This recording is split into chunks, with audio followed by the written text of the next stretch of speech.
Welcome to Her Brain's His Looks Real Estate and Lifestyle podcast. It's hosted by two of the smartest and most attractive realtors in the business, well, according to their mothers. Ladies and gentlemen, here is the brains of the operation, Erika Portanova-Songa, and the looks, George E. O'Connell.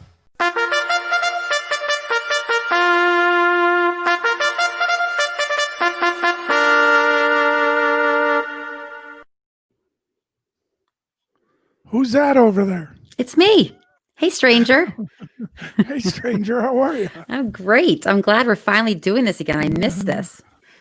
Hopefully it's clear on the internet. Hopefully. Anybody listening could shoot us a message and tell us how it sounds and how it looks would be great. Anyways, welcome to Her Brains. That's you. Yeah. And His Looks. That's me. Obviously. Yes, of course. Obviously. Mm-hmm. So what have you been doing? What have you been up to? So for the last, 11 weeks since our last one, or 10 weeks? I think it's like 10 or 9 weeks. Too long. All right. Yeah. Nico I've said missed. we look good and sound good. That's good. Thank God. Well, I've missed you, George. So we are each now doing this from our house. Oh, hey, Nick.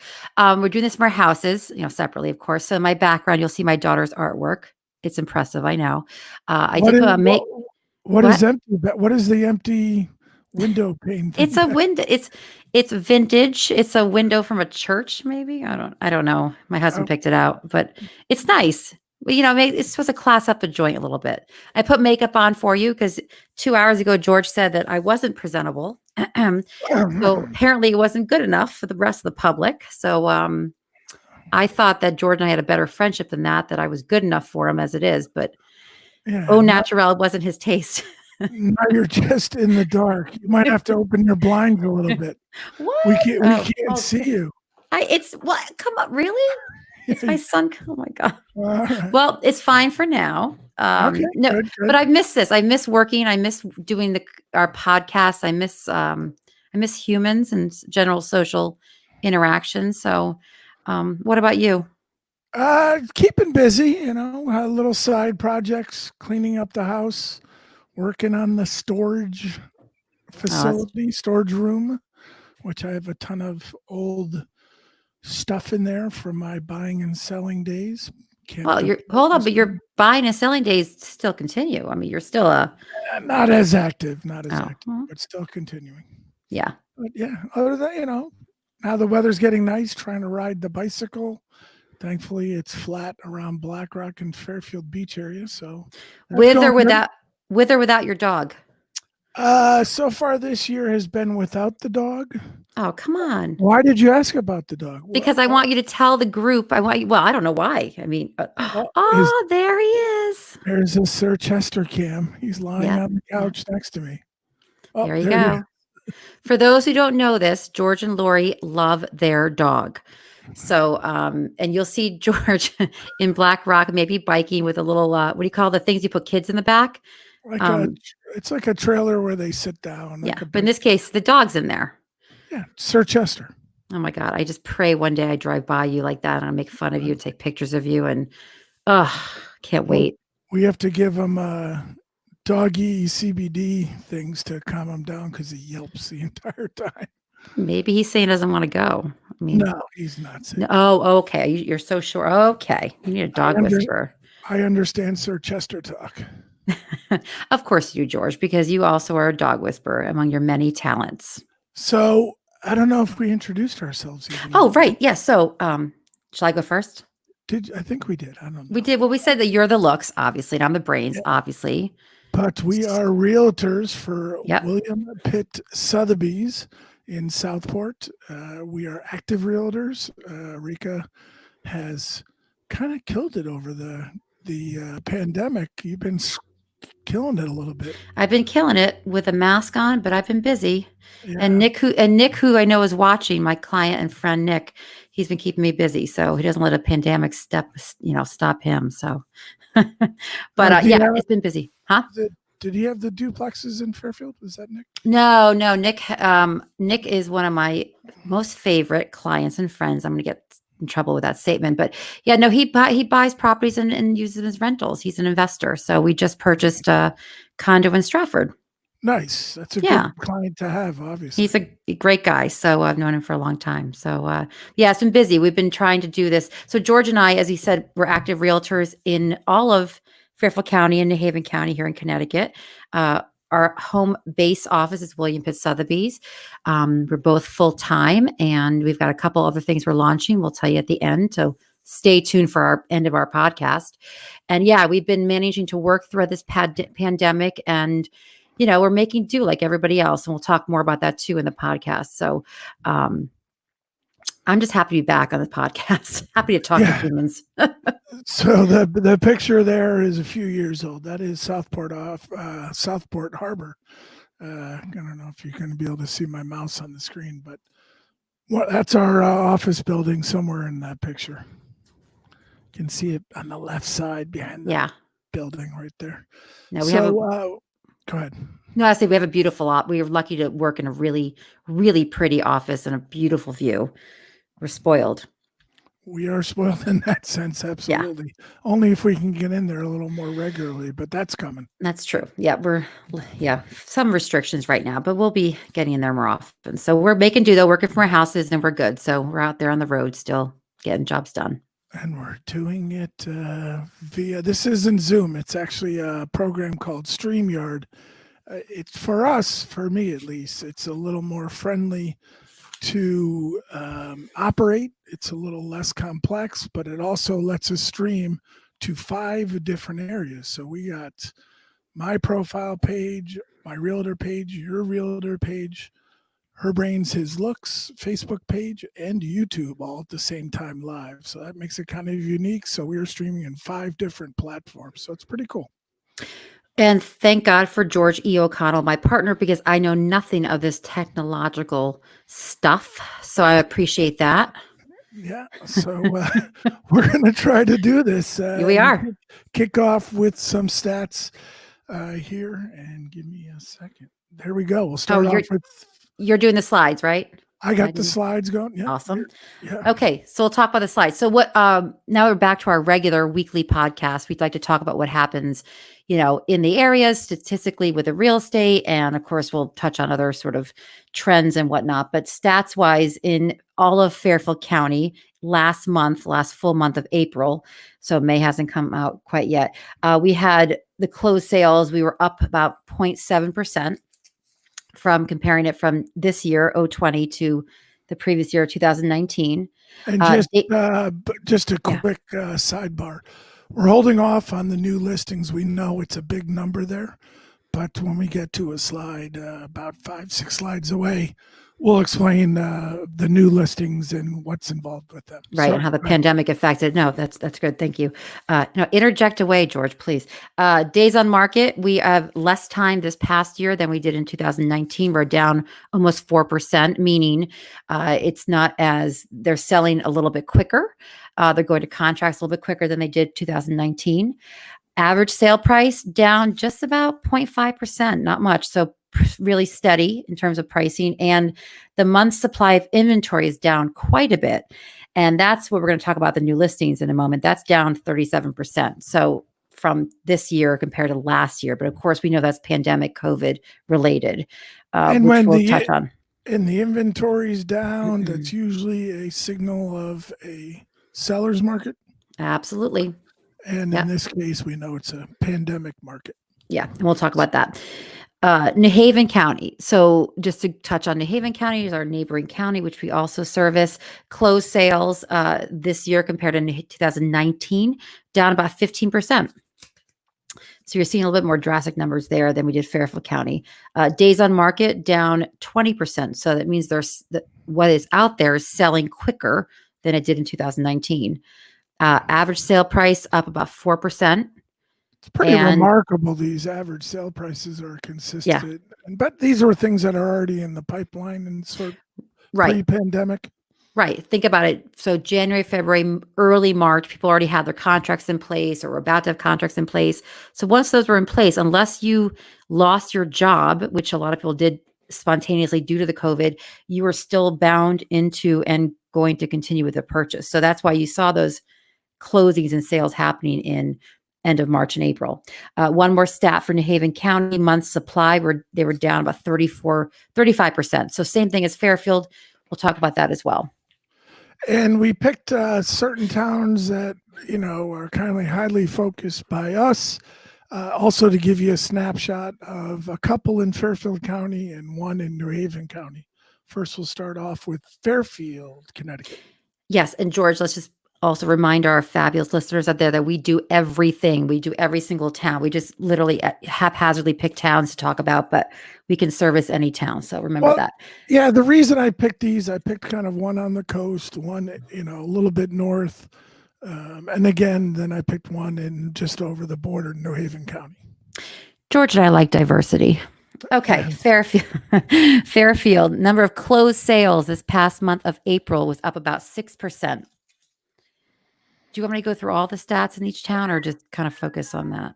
You can just focus on the, basically days on the market here. Okay. It went up in Fairfield. We showed you Fairfield County. It was okay. So can you hear me okay? I'm losing you a little bit. You know what? I'm frozen on my end. I'm just refreshing. Overall, as a county, it was up 31%. All right. Thank you, because I froze on my end. Okay. Are we moving on? Good. Okay, good. Okay. To move on to Trumbull. I froze on my end too. All right. Frozen on my head too. Sure. We're doing great. We got this. No problem. Okay. Moving on to Trumbull, maybe. Trumbull. So close. So interestingly enough, they had the same exact number of closed sales in April of 2020 as they did last year, 39 sales in April. That's really strange not to have any deviation. Random. Average sale price went up 11%. Now that's interesting. That will be COVID related too. So remember, less inventory, you're going to have higher sale prices, right? Because people need to find something and they're willing to pay more. Month supply of inventory was down 45%. So again, that's COVID, totally COVID pandemic related. Yep. And let's go on to Westport. Westport, go ahead. All right, Westport. So Westport closed sales slightly up 8%. They had 36 sales in 2019 that closed, and in April of 2020, 39 sales. So a slight increase. Average sale price down almost 15%, which is interesting. Month supply of inventory down 33%.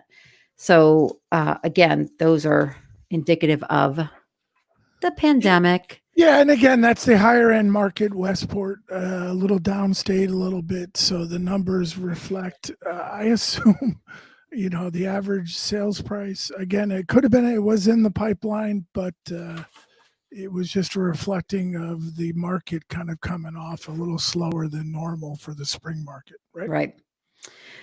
All right. So we're going to pick one more town, which is Milford. That is just over the border of the counties, if you will, and that's in New Haven County. So number of closed sales there is 33% less this year than it was last year in April. Average sale price up, though, almost 17%. Month supplies of inventory down 45%. So again, it's all supply demand, right? This supply is a lot less. That was the question I was going to ask you with the Milford, being New Haven County, farther away from New York City. Do you think the reason of days on market, because let's say you had a quick closing, 45 days. So the pandemic started in, mid-March and it went all the way to, obviously it's still going on, but this reflects through April. So I just think that this tidal wave that everyone talks about that hit Connecticut, it really hit southern Fairfield County the most. That's true. It kind of went up the line in Fairfield County. Yeah. But the tidal wave was really the Stanfords, the Greenwich, the Dariens, the Westports. New Canaan, yep. New Canaan. So yeah, I agree with you. I think like any industry, but of course we can only speak real estate as we are experts in this industry. I think media is not always our friend. Why we like the media is sometimes I think when they say, blanket statements like tidal wave of buyers. Well, even the governor said it. Yeah, well, that's his job. That's his job. Yeah. So what we're seeing, and I guess we could, if you want to jump into that sort of pandemic trend that we're seeing out there, is sure there are yes, people who were considering a move out of the city at some point are now doing it quicker. It's now more of an imminent move for them because of everything that's going on, the COVID pandemic. Tidal wave of buyers. Again, yes, they're going to come out of the city a little bit faster and a little quicker than they anticipated because of the pandemic. But think about it, they're living in the city prior, to this, then they're most likely their work source is New York or New York area based. So they're probably going to need to be within an hour, I would think, of New York. So while Milford is a fantastic town, you've got a great listing up there, George, but by Laurel Beach, but it's a little far. So I'm not saying they wouldn't do that. I would think a commute would factor into their decision making. That's all. Yeah, I mean, you're adding Milford to Fairfield 15, 20 minutes on the train. In the grand scheme of things, it doesn't seem like a lot. But for people working into New York, and if they're going to be going into New York, we have all these people that might stay home and work. We don't know what's going to happen on that end yet. But, that 20 minutes both ways, 5 days a week adds up a little bit. But you do make a point though that, again, none of us know what's going to happen, but as far as just jobs in general of how they're going to manage their day-to-day work lives, but maybe people will be more home-based work versus community. So maybe the commuters, it won't be an issue because they're only going in 2 days a week. Who knows? All we can say to you is that the profile of the buyer through our experience and through statistics that we read and research, coming from New York, they typically want to be within a commutable distance to back into the city because that is typically where their work source is. That's Absolutely. All. We don't have a crystal ball, but that's that you could surmise that just from logic and facts. All right, but I'll get off my high horse now about that.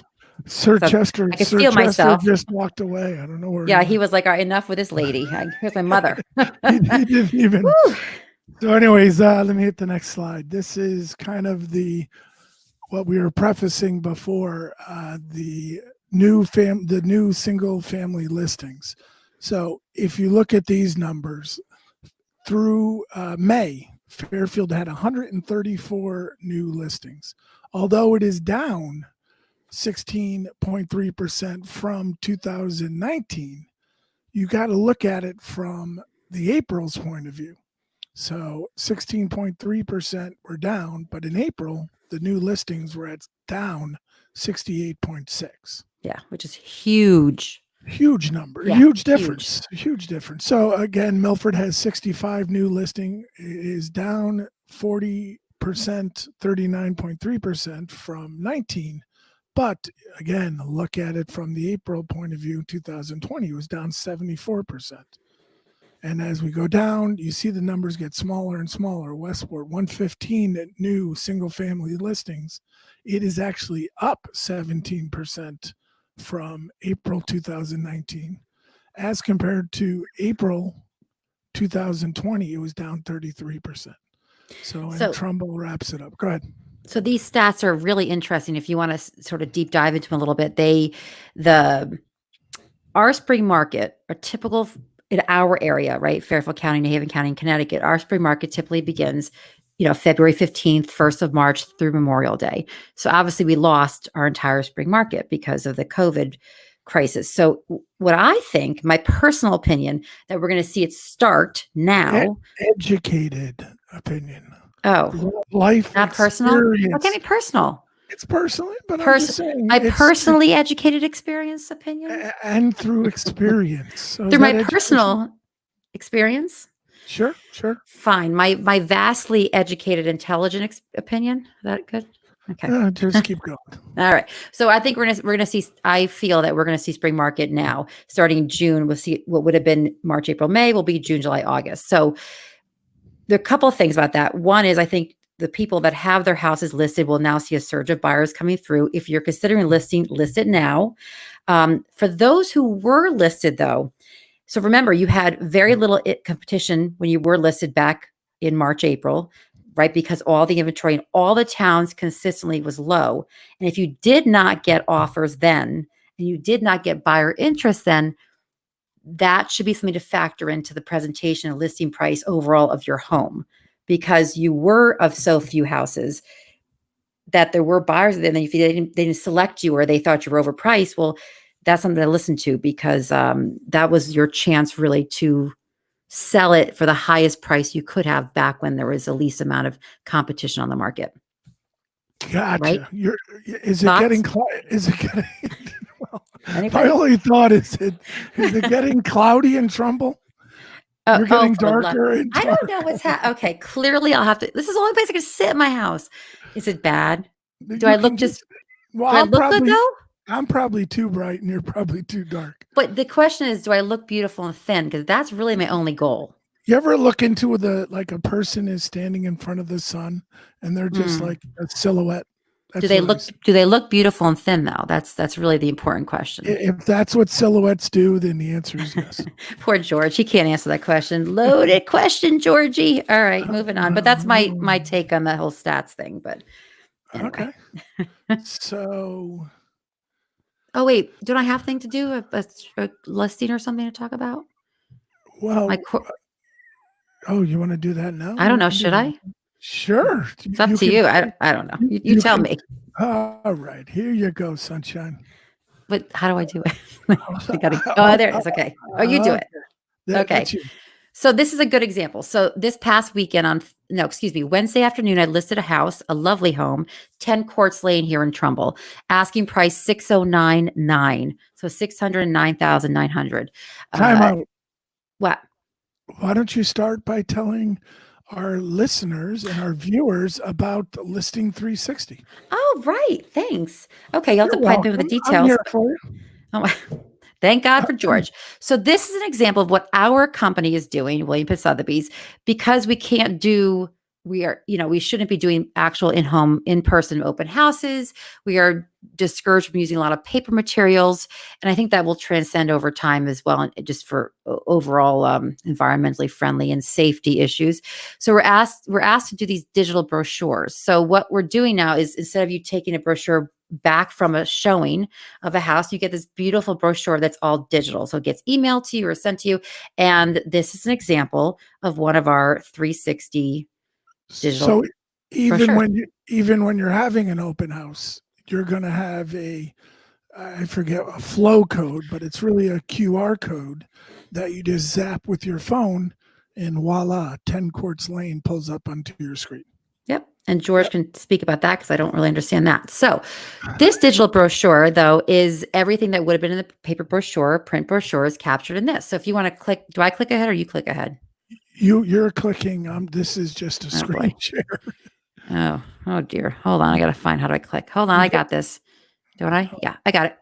Am I on it? Now you are.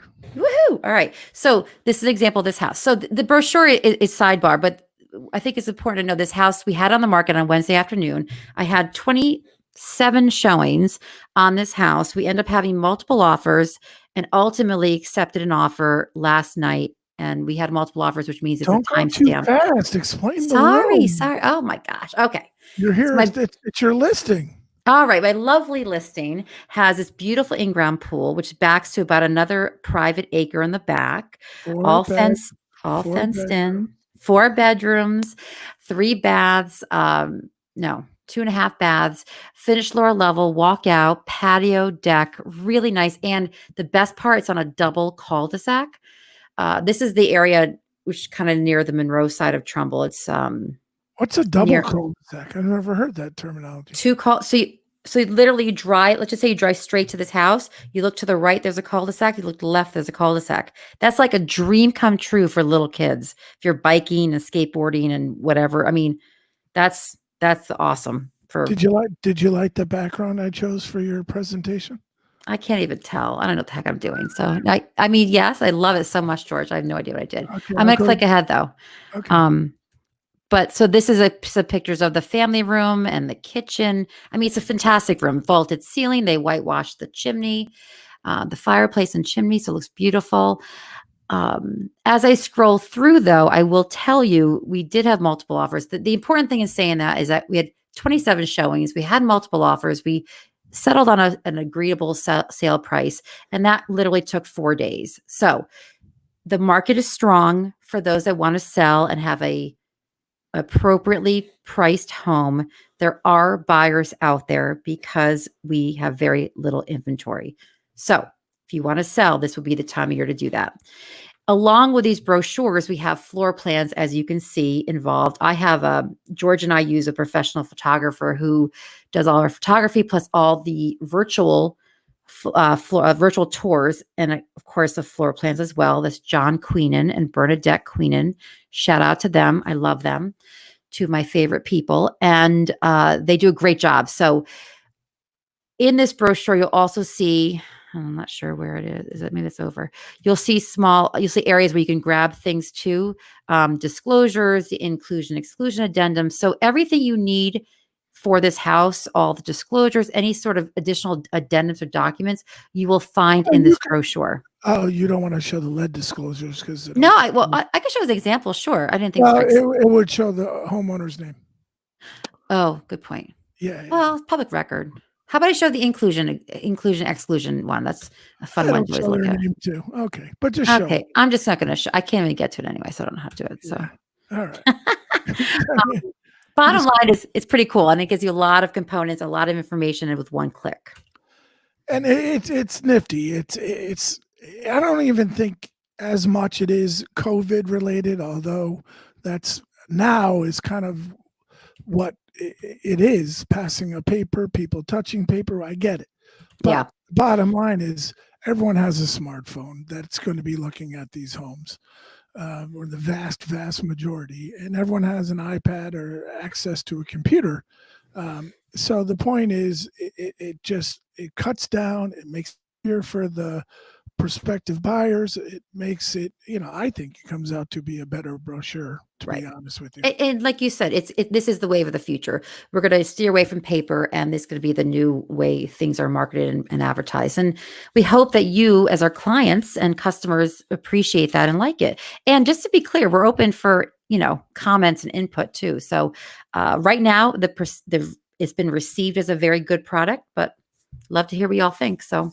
Oh, I think the sun's coming out. I can see you a little bit better now.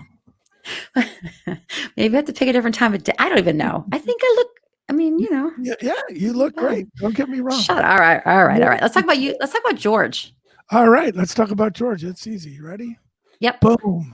So over the beginning of the pandemic, a friend of mine, Andrew Testo, came to me and he said, will you give me a hand? The answer is, of course, Andrew, what do you need? I've worked with him, for him, and he has helped me with various projects I've had. So he came up with this concept literally in his sleep. Well, not in his sleep, but while lying in bed. He doesn't sleep a lot, so. Yeah. He doesn't sleep a lot. No. But beginning of the pandemic, it literally, I think it was like the 18th of March. Love, let our village eat. And what he does is he goes to his friends in the industry, as well as others that reached out to him because of social media, and he borrows their kitchen, and because they were closed anyways. So some cases, restaurants have donated food with us, they have cooked with us, or they just donated their kitchen. So Andrew would go do the shopping, decide he was going to make 150, 200, 300 meals that day. He started at the Brickyard here in Fairfield. He did, I think, Thursday, Friday, Saturday there in the beginning. And I think they did 600 meals just that opening weekend. And they were free meals that he gave out to the public then. And they could make a donation if they want, which is usually a couple bucks, $5. And that way he was able to fund the next event the next day, depending on when it was. So he, this ended up being over, I think, 4,000 or 5,000 meals during the pandemic, and it's still going on. We're going, and I'll get to the next slide, we're going to the Hall Neighborhood House. We're cooking for 700 families. We're expected to do 21 to 2,800 meals in one event. When are you doing that? That is coming up next week or the week after. Andrew's coordinating with the executive director there. That's awesome. Yeah, so that's a lot. That's a lot. A lot of what I've been doing and helping Andrew over this. I think I missed one event out of all of them. And if I can I just say something, George? The target audiences for these different events that you all had done were some were for the community specifically, just and others whomever. Some were specifically for the first responders of a certain town or whatever. Some specifically for firefighters, police. So anybody basically involved as far as a service person with this pandemic, you also had isolated it as your target audience, right? And then these were the restaurants that participated with you guys. I went to see you at Rum and Tequila Fusion. I helped out for a little bit, but that Rum and Brickyard was for the community. The M there is Motto. That's in Shelton on Bridgeport Ave. That was a dual purpose community and first responders and frontline workers. Fazzi's, we did a big one for 4 hospitals. I think we did almost 1,000 meals there. George, tell them how many hot dogs you made that day. Between hamburgers and hot dogs, me personally, Andrew did the sausage and peppers because he goes, no good Irishman can make sausage and peppers. That we know. So I did 750 hamburgers and hot dogs that day. That's awesome. I literally had no hair on any of my arms after that. But M is Motto. It's the only one we couldn't get their full logo. Castle on Post, Patrick and his wife did 2. One was community and the firefighters of Fairfield and the hospital, and then Conti's up in Milford and Olive and Oil, which we did out in Derby, Seymour, I should say. Seymour, and they also have a shop in New Haven, but we did it out of Seymour. So I'm going to say a personal shout out to George, which he won't enjoy, but I had the pleasure of going to see him a couple times. He and Andrew, let me tell you, they were working hard. I mean, it wasn't just they not only, of course, you're masked and following all the CDC guidelines, but they're working hard, and it was nonstop. So I got to give George full credit on this. You know, when you go through a time frame when you can't do what you normally do, or your work is slowed down, and you find the time to be productive. And I think the important thing here is that you help those you can help when they're in need. And George, to your credit, and this is the only time I ever compliment you probably in our lives, to your credit, you did that. You spent all your time, your spare time, helping others, and I think that's really commendable. So shout out to you. And we're not going to admit it. I got out of the house for a couple of days. No, don't admit that. Do not tell your wife that. Do not admit that out loud. So, but kudos to you, George. So again, went too far, but consider donating at letourvillageeat.com. We'll be continuing this as we go on and as restaurants are able to help us out with their facilities. It slowed down a little bit, to be honest, because everybody's doing it. We were bringing food to Bridgeport Hospital, St. V's, and even though there was a coordinator, that we were bringing in 100 meals, and someone else was bringing in 100 and 100. Well, and that's because the cafeterias, right? They were no longer used as cafeterias; they're used as crisis center, triage center. I don't know what they're right. I don't know that for sure. I thought so. I might be wrong. Yeah, I can't imagine them closing down the cafeteria, but I maybe think you're right. Yeah. Well, bottom line is they got to eat. I mean, they can't work this hard. They can't work 12-hour shifts and not have any food and drinks. So, well, we know it didn't go to waste, but my point was that everybody was doing it. Yeah. It was awesome to see how many people understood what was going on at the hospitals and clinics and such. I want to hear about the next event, and I can't believe I wasn't notified of this. So I want to participate, but I just found out about it yesterday. But that was 24 hours ago. Why did you tell me? I mean, hello. Maybe 2 days ago. So 48. 48. Hello. Yeah. All so right. All neighborhood house. It's over in Bridgeport, right off of exit 28 in Bridgeport. And what they did, it's a community center. It's a senior center. It has a youth center and early learning, toddlers or preschool kind of thing. But was interesting in there, I took a tour with the executive director, and they have like a sound lab to teach kids how to use computer programs for video editing, music editing. They have a piece of hardware from 50 Cent there that was donated from his estate up in Hartford area. I forget what town. Farmington. Farmington. Why I know that, I don't know why. And But with the second biggest house now in Connecticut, whatever it was, maybe still is the first. really, But it was, it's what they have in that facility. It's a whole city block. I don't know if you know that. It is a huge building, and they have a commercial kitchen, and we'll be out there in the next week or two, and we're going to need a crew. I'll be honest with you, for that kitchen. We'll be doing 700 meals for 700 families. I mean, it's going to be nuts, but it's one of the area community centers. I'm just going to group all those services into calling it a community center that, struggles to get grants, struggles to keep the money flowing so we could do what it does best, is supports the community.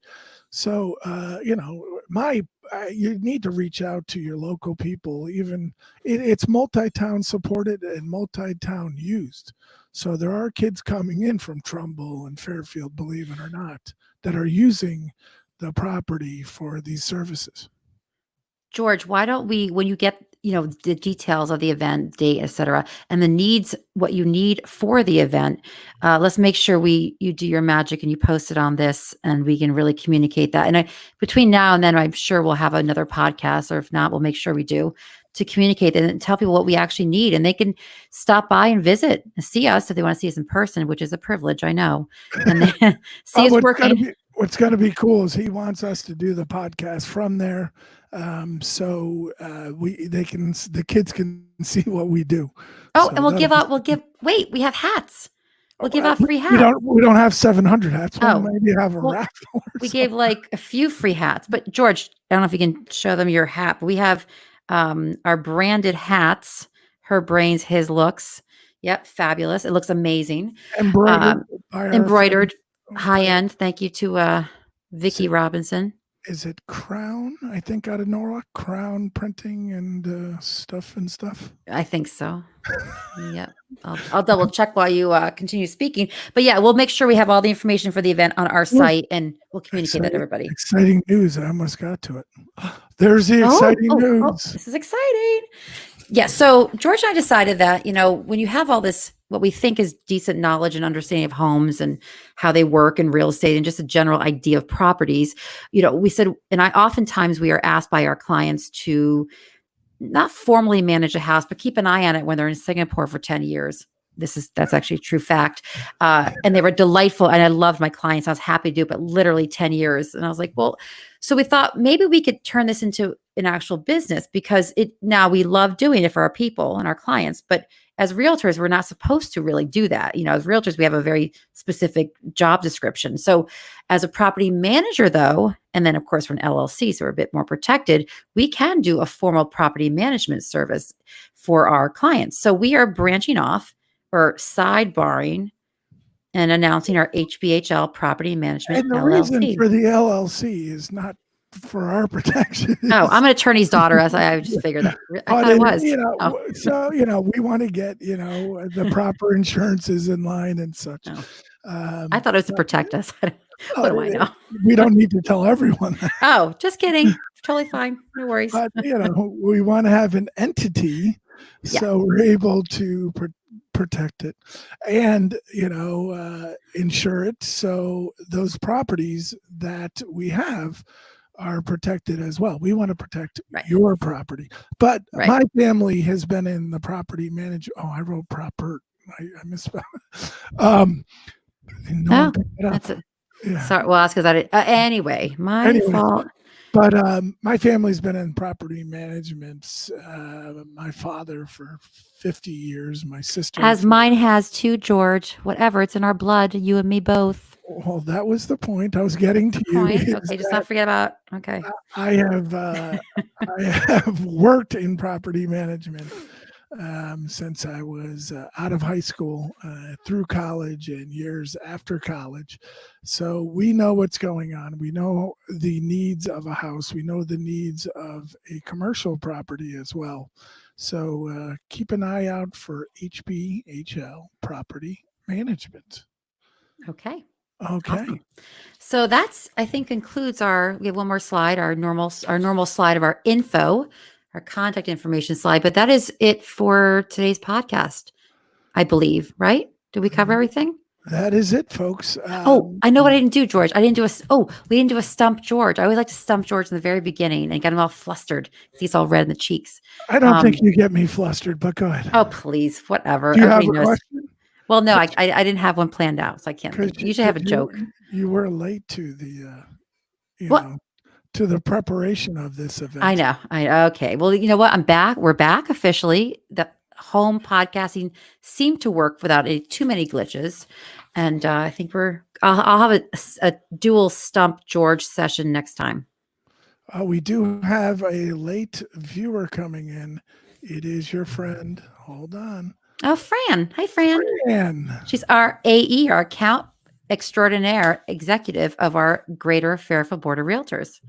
And when I serve on the board, she's pretty much the person I report to. So that's Fran. Hi, Fran. Thanks for stopping in.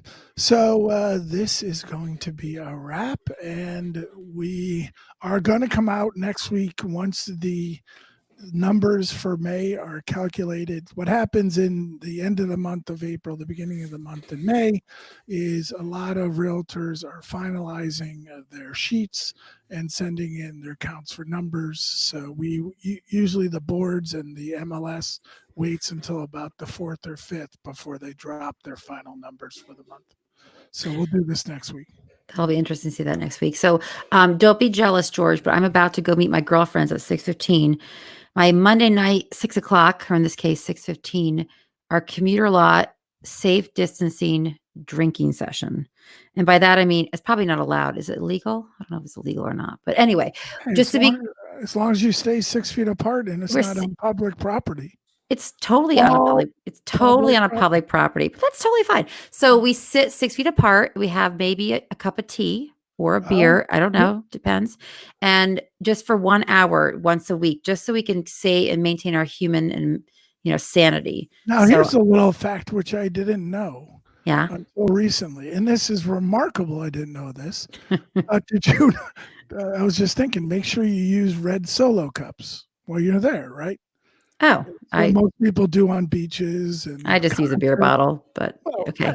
So if you did use a red Solo cup, did you know the lines on a Solo cup represents how much volume is at that line? Like a half, 8 ounces, 16. No, really? 12 ounces. Yeah. I did not know that until it was posted on Facebook this week. Anyways. That is actually really interesting. I like that. Okay. Thank you, George, for that remarkable, interesting stat. All right. We're going to have our outro play, and then we're going to go watch it and see if this is something we could do in the future, or we'll have to figure something out. Hold on. You mean do it in the future from our homes? We're always going to do this. Yeah. Hello. We're doing this. We're back. All right, baby. All right. Outro. The opinions, beliefs, and viewpoints expressed by the podcast hosts and their guests are theirs solely. The information shared has been professionally sourced and disseminated through the resources provided by the sponsoring real estate brokerage and their real estate experiences.